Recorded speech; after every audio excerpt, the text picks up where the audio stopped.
काफ़ी सॉफ्टवेयर्स अभी तक हमने सीख लिए हैं और आई एम वेरी श्योर कि आप वो तमाम प्रैक्टिकल नॉलेज यूज़ कर रहे हैं और अप्लाई कर रहे हैं अपने फ्रीलांसिंग काम के अंदर।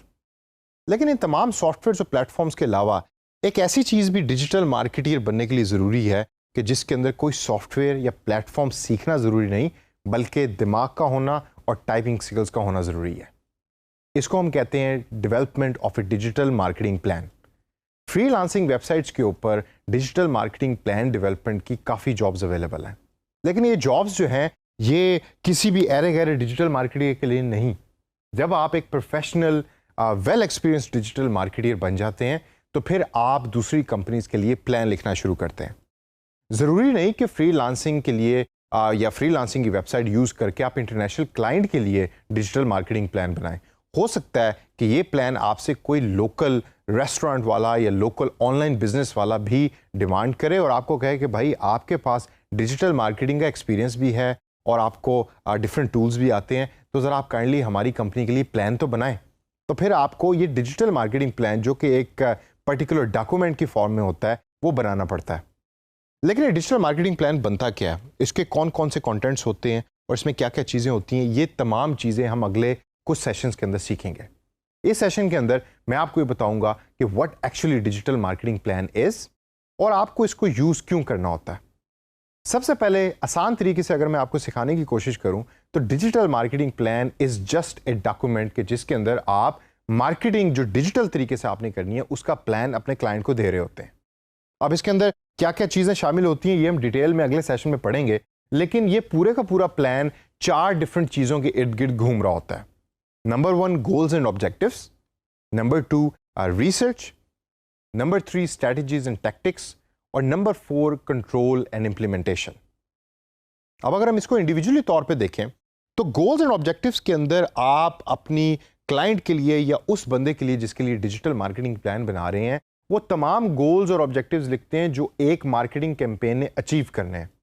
वेल थॉट आउट होते हैं, थॉरोली आपने उसके बारे में डिस्कशन की हुई होती है और उसको सीख कर और समझ के अपने एक्सपीरियंस की बेस के ऊपर उसको आउटलाइन किया होता है। ये बनते कैसे हैं अगले सेशन में मैं आपको सिखाऊंगा। फिर आता है रिसर्च का कंपोनेंट। रिसर्च के कंपोनेंट में होती हैं 3 डिफरेंट तरीके की रिसर्च।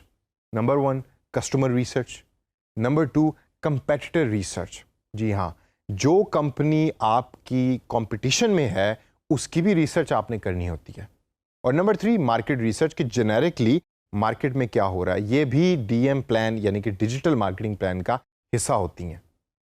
तीसरे नंबर पे है स्ट्रेटजी एंड टैक्टिक्स। यहाँ आप डिसाइड करते हैं कि मैंने सोशल मीडिया मार्केटिंग यूज़ करनी है, मैंने ब्लॉग्स बनाने हैं। अच्छा, अब मैंने ब्लॉग्स की स्ट्रेटजी तो यूज़ की, लेकिन ब्लॉग्स के अंदर स्पेसिफिक स्टेप्स क्या यूज़ करूँगा जिसको हम टैक्टिक्स का नाम देते हैं, वो भी आप इस पर्टिकुलर स्टेप में आउटलाइन कर देते हैं।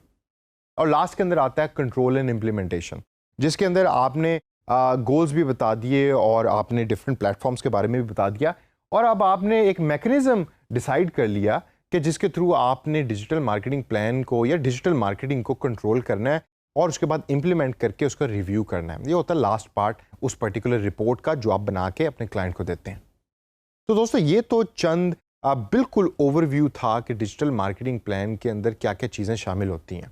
डिटेल में हम आगे चल के देखेंगे, लेकिन डिजिटल मार्केटिंग प्लान यूज़ क्यों होता है और क्यों करना चाहिए। मैंने तो यही सुना है कि, और आपने भी यही सुना होगा कि भाई डिजिटल मार्केटिंग तो एक अप्लाइड फील्ड है, उसके अंदर तो अगर आपको गूगल एडवर्ड्स आता है तो आप बादशाह हैं। बिल्कुल नहीं। आपने एक स्टेज के बाद गूगल एडवर्ड्स का काम हो सकता है कि किसी दूसरे बंदे से करवा रहे हो, अपने नीचे वर्कर से करवा रहे हो, आप चले जाते हैं ऊपर स्ट्रेटेजिकल लेवल के ऊपर, जिधर आप अपना एक्सपीरियंस यूज़ करते हैं डिफरेंट कंपनीज़ का और फिर आप डॉक्यूमेंट्स बना के देते हैं डिफरेंट कंपनीज़ को, जिसको हम डिजिटल मार्केटिंग प्लान का नाम देते हैं। तो ये क्यों यूज़ होता है, उसकी सबसे बड़ी रीज़न है कि it gives a direction to the company. एक है कि आपने तीर चला रहे हैं हवा के अंदर, आपको पता नहीं कि उसकी डायरेक्शन क्या है। दूसरा ये है कि एक डॉक्यूमेंट वेल डॉक्यूमेंटेड तरीके से कंपनी में पड़ा है और वो डायरेक्शन देता है clear and specific to the company कि हमने करना क्या है और हम वो कर क्यों रहे हैं। ये डिजिटल मार्केटिंग प्लान आपको नॉलेज देता है डिफरेंट चीज़ों के बारे में, कंपटीशन के बारे में नॉलेज देता है, आपको आपके कस्टमर के बारे में बताता है, जो ज़्यादातर हम नॉलेज गेन नहीं कर रहे होते जब हम अप्लाइड काम कर रहे होते हैं डिजिटल मार्केटिंग के लिए। हालांकि मैंने आपको जगह जगह सिखाया कि आपने रिसर्च ज़रूर करनी है, लेकिन डिजिटल मार्केटिंग प्लान जब आप बनाएंगे तो आपको नॉलेज एक कंबाइंड फॉर्म के अंदर एक डॉक्यूमेंट के अंदर मिलेगा। फिर आपको ये एक कंबाइंड तरीके से स्ट्रीमलाइन कर देता है वैल्यू प्रोपोजिशन को, यानी कि आपकी कंपनी या वो क्लाइंट जिसके लिए आप एक काम कर रहे हैं वो क्या क्या चीज़ें वैल्यू प्रपोज कर रही है या वैल्यू दे रही है अपने कस्टमर्स को, वो तमाम एक डॉक्यूमेंट के अंदर आपके सामने एक शेप में आ जाती है। इंटीग्रेटेड एफर्ट होती है जिसके अंदर आप सोशल मीडिया से लेके ब्लॉग्स और ब्लॉग से लेके वेबसाइट और वेबसाइट से लेके गूगल की कैंपेन को आपस में इंटीग्रेटेड तरीके से लेके चल रहे होते हैं। और इंटीग्रेशन का फ़ायदा क्या होता है? उसका फ़ायदा ये होता है कि जब तमाम कैंपेन्स एक तरीके से डिज़ाइन है तो उसकी इफ़ेक्टिवनेस ज़्यादा है एज़ कम्पेयर टू अलग अलग तरीके से डिज़ाइन कैंपेन की। और लास्ट के अंदर है बजट। आपके सामने एक वेल डिफाइंड बजट होता है और आपको पता होता है कि मैंने ये बजट किस तरीके से यूज़ करना है और बजट को यूज़ करके ऑप्टिमाइजेशन तरीके से किस तरीके से मैंने मार्केटिंग कैंपेन चलानी है। ये तमाम चीज़ें आपको मिलती हैं डीएम प्लान में, जो एक डॉक्यूमेंट होता है।